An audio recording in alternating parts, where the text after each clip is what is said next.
শেখ হাসিনা অনেক বড় চালাক। তিনি অনেক বড় খেলা খেলে গেছেন। তার সবচেয়ে বড় খেলা ছিল বহির্বিশ্বের চাপ। তাই এই চাপ থেকে তিনি মুক্তি পেতে কিছু কৌশল অবলম্বন করেছে। আর আমরা তো ছিলাম তার সেই কৌশলের পুতুল মাত্র। তাকে তো বহির্বিশ্বের কাছে প্রমাণ করতে হবে যে ছাত্র জনতার জঙ্গি গোষ্ঠী। সে কিন্তু বারবার বলে আসছে, বাট প্রমাণ এই তো করে গেল।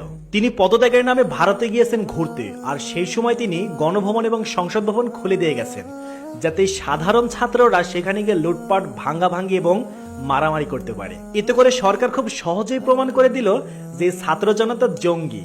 এই ছাত্র জনতা লুটপাট করে, ভাঙচুর করে, তারা দেশের রাষ্ট্রীয় সম্পদ ধ্বংস করে। ব্যাপারটা কি খুব টেকনিক্যালি কাজ না? আর এই টেকনিক্যালি কাজটাই তিনি খুব সযত্নে, স্বপরিকল্পিতভাবে করে গেছেন। এখন বাংলাদেশের মানুষ বুঝতেই পারছেন না যে আসলে আমাদের সামনে ভবিষ্যৎটা কি হতে চলেছে। আমরা কি আসলে স্বাধীনতা পেলাম, নাকি শেখ হাসিনা সরকার আবারও বাংলাদেশে ফিরে এসে আবারও সবকিছু